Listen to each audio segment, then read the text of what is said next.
Welcome to Lake Cumberland Amateur Radio Association. You can find us at LCARA.net, on Facebook, on YouTube, and on Instagram.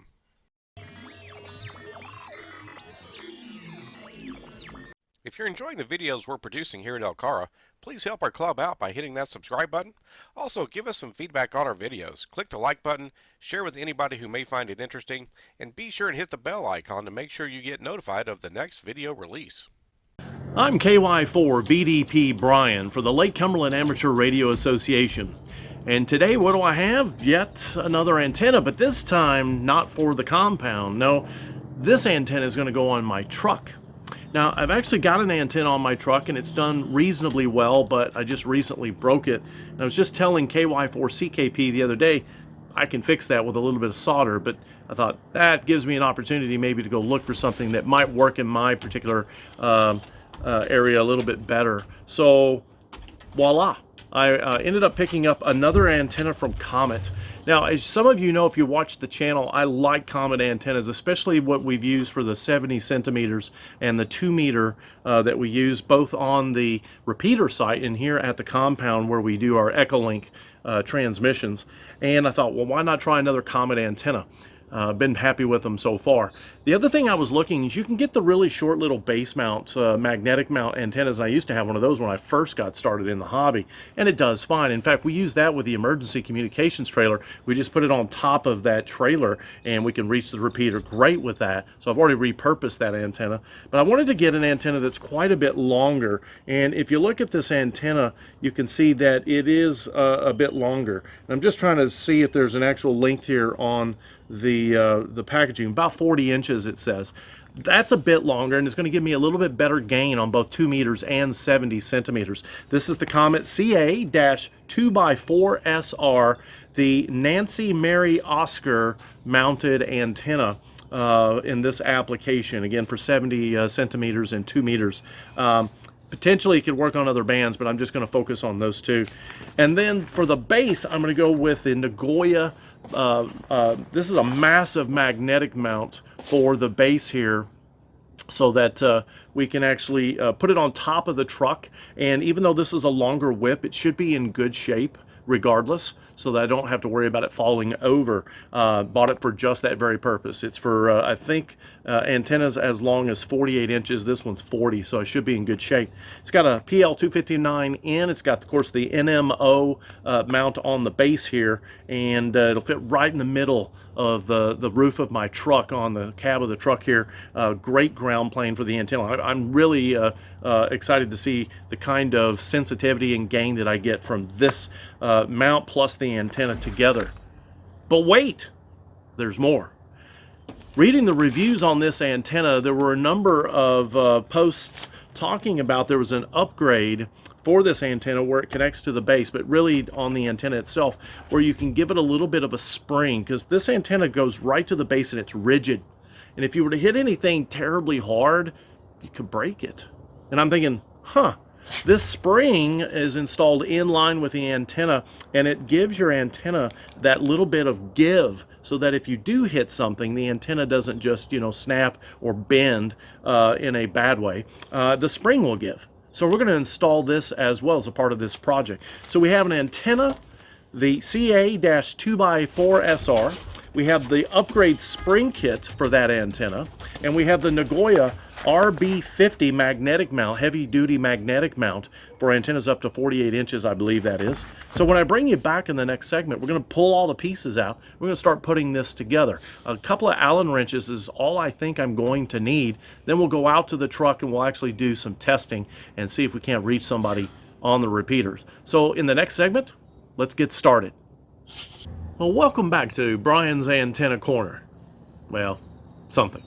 To get started, what we need to do is take out this portion of the antenna right here. And what's going to go in its place is a small rod that comes with the spring kit. That's actually going to go into here.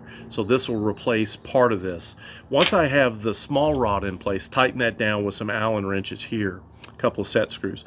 This will go on top of it, and this is your spring.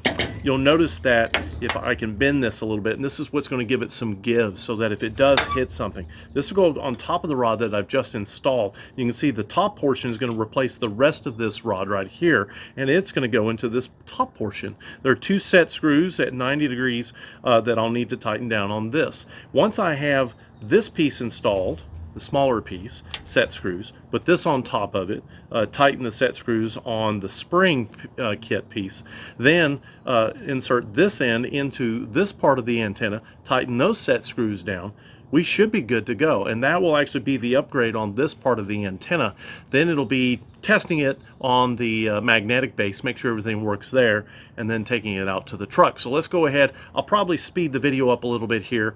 We'll go ahead and install this portion of the kit.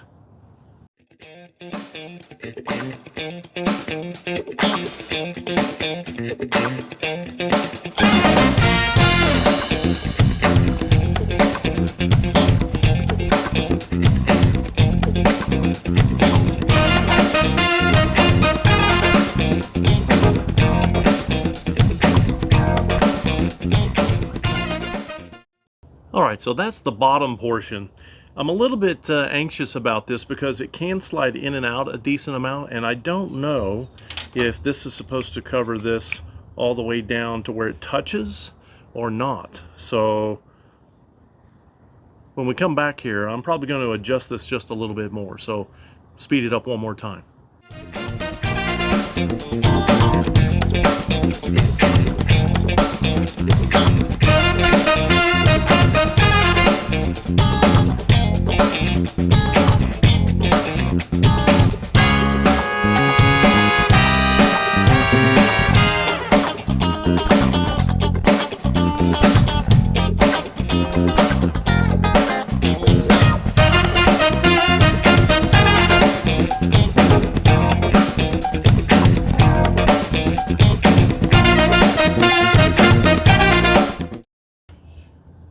Okay, so fiddling with it a little bit, I think I have figured out that it should fit snugly down. This sleeve right here acts as a collar on the inner sleeve.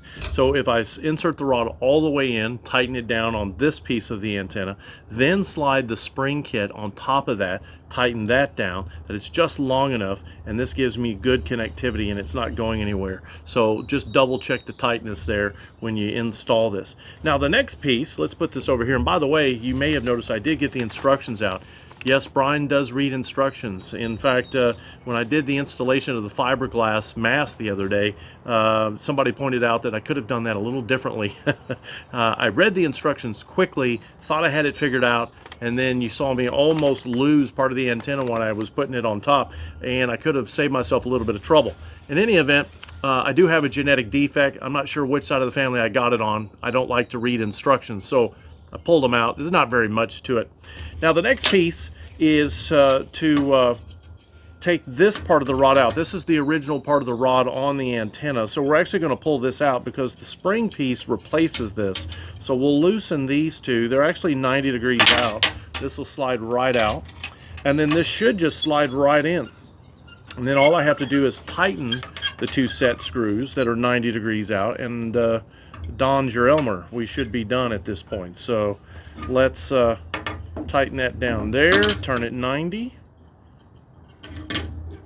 And you know, I'm going to go back on these and put some Loctite on them.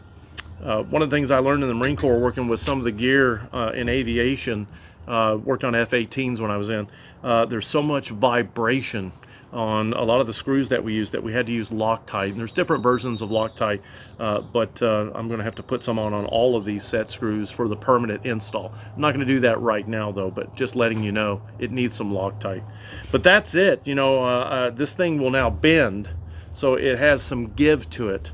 Now let's do a test fit with the magnetic base at this point, and let's see what this is going to look like. And this should be the easy part.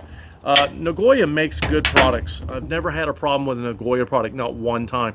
Almost all the antennas, not all, but many of the antennas that I use on my HTs are Nagoyas, except for a couple of exceptions. I have a diamond on my FT2DR, and we do have that RB antenna that actually works pretty well. But everything else is Nagoya. So what I'm going to do is I'm going to screw off the black cap here, and you can see this is a large base. If I had to guess as far as the diameter of this, as far as the magnetics, probably looking at about 4 inches. All right, so 3.5, 4 inches, somewhere in that ballpark. And then again, this nice length of cable. And what we're going to do is, I'm going to try to keep this in frame, but this should screw right on the top of this. So let's give that a go. Now, typically, what I would do before screwing this in place, let me double check that I've got everything lined up here, is put some Vaseline on the base so that when I screw it in, the odds of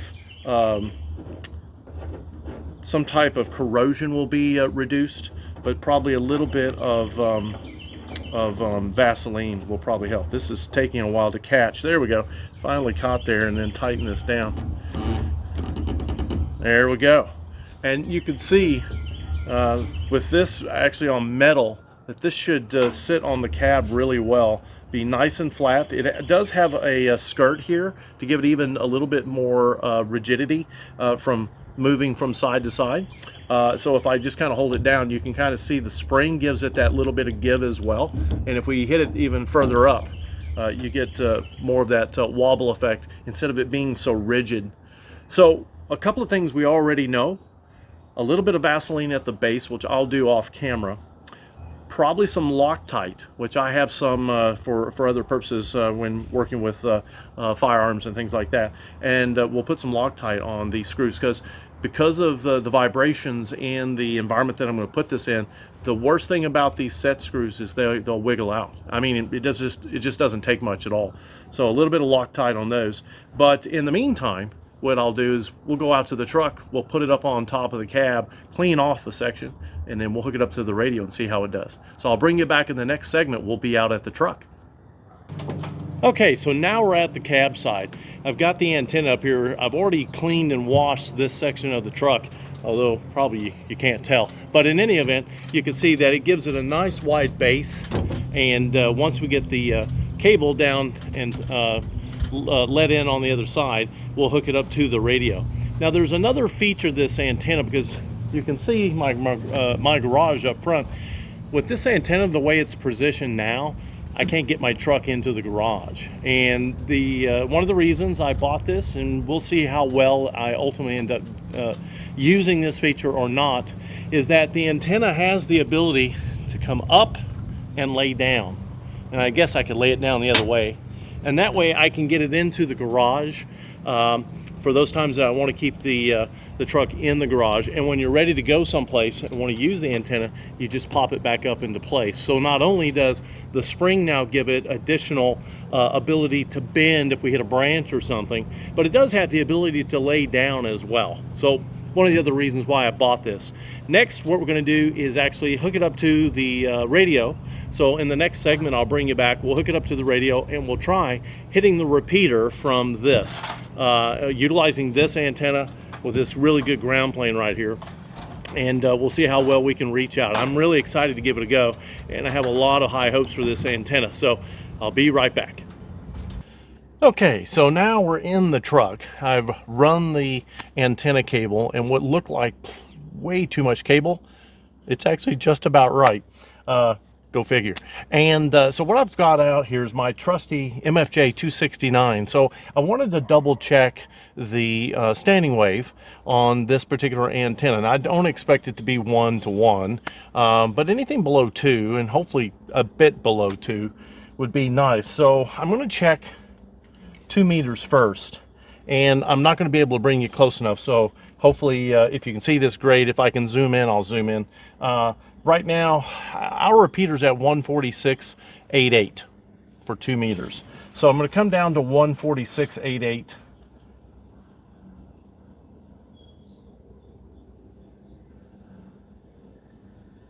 That's really close. Coming in at about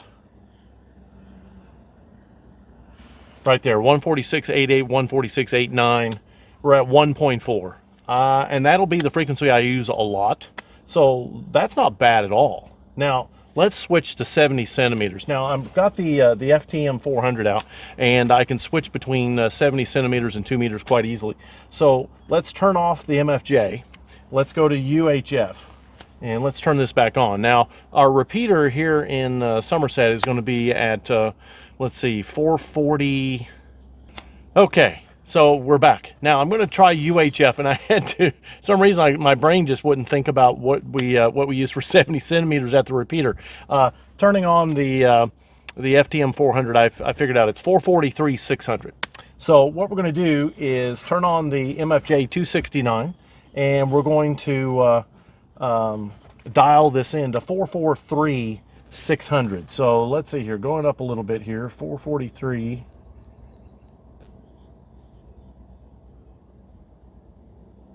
Very touchy.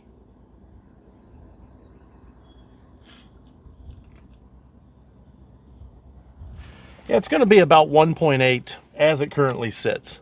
So below 2, not the greatest. 1.4 on 2 meters, about 443.6, a little bit less than that right now. It's coming down a smidgen. About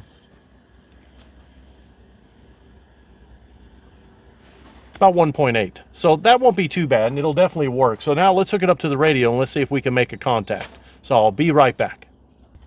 All right, so now we've got the antenna hooked up to the radio. Let's reach out on the repeater, and let's see how well we're picking up. Now I'm sitting in my driveway. Eventually I'm going to run some tests where I'm out on the road. And usually I like to test these when I'm on the way to the airport, because I do travel quite a bit, or usually I do. Right now, not so much.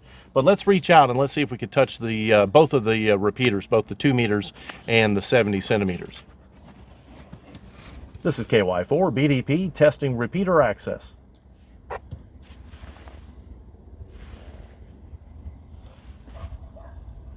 So we did get a tail squelch from the repeater, and that means, but I didn't get the ID, so it means somebody hit the repeater a little while ago. KY4 BDP testing, is AC4DM out there? KY4 BDP, AC4DM. Well, good afternoon, Mr. Don. Just testing out a new antenna here on the truck and making a video. How's the reception? Full quiety. Very good signal. Go ahead. Yeah, you sound full quiet on my end as well. Perfect. Okay, well, I'm going to switch over to 70 centimeters. If you can give me a quick signal check there, that'd be great. Roger on that. AC4DM. KY4 BDP clear. Now let's switch over to 70 centimeters. The SWR was a little bit higher, but again, it's still below 2. And for the amount of time that I'm going to use it, probably not going to be an issue. So let's give that a shot. KY4 BDP testing, 70 centimeter repeater access. And he may not be listening on 70, so not sure why he's not coming back, but we're not worried about that. We got the repeater ID. I'm getting a tail squelch. I think I'm in pretty good shape, and I'm pretty happy with this. Getting out there, testing it actually out on the road is going to be the best test for this. But we know it's installed well, and we know that it's not going to harm the radio as far as a really high SWR. So we'll go ahead and stop the video right here. I want to thank... AC4DM. Here's AC4DM. Hello there, AC4DM on 70 centimeters. How's your day going today? N-O-L-C-A. That's actually the 2 meter repeater. It's going real fine, Brian. Just busy tinkering around here. How's your day going? Going really well. Had some training and thought, well, let's go ahead and knock out a video on this new antenna and get the FTM 400 installed in the truck, and just having some fun. Got the old boxer dog here in the truck with me, and he wanted to be on video today. Well, you know, just us humans, I guess, don't need one to be stars, so I guess we're going to have a star boxer. Roger that. Great to hear from you, and hopefully the situation where everybody's pretty much staying at home, hopefully that'll get lifted soon. But appreciate you coming back, and this video will come out this Friday. All right. right, very good. Well, good to hear you in there. And so forth, and you're sounding good on both bands, so sound like the antenna's going to work for you. KY4 BDP, AC40M. KY4 BDP clear. Thanks so much, AC4DM. So there we have it. Again, as I was just about to close, getting it out on the road is actually going to be the best test. So let's go ahead and stop the video here. You got a chance to see the antenna installation. Pretty straightforward and simple. Remember, I'm the one putting it together, so sometimes it's not as simple as it could be, but pretty happy with it thus far. A little more testing, we'll get a chance to see how well it does in the real world. Don't forget, this antenna has the spring kit installed. Put some Vaseline on the connectors for the NMOs and use some Loctite on those set screws. Loctite's really going to be necessary with the vibrations that you're going to have in this application. Other than that, I think it's going to be a great antenna. I'm KY4 BDP Brian for the Lake Cumberland Amateur Radio Association. Hope you enjoyed the video. 73s.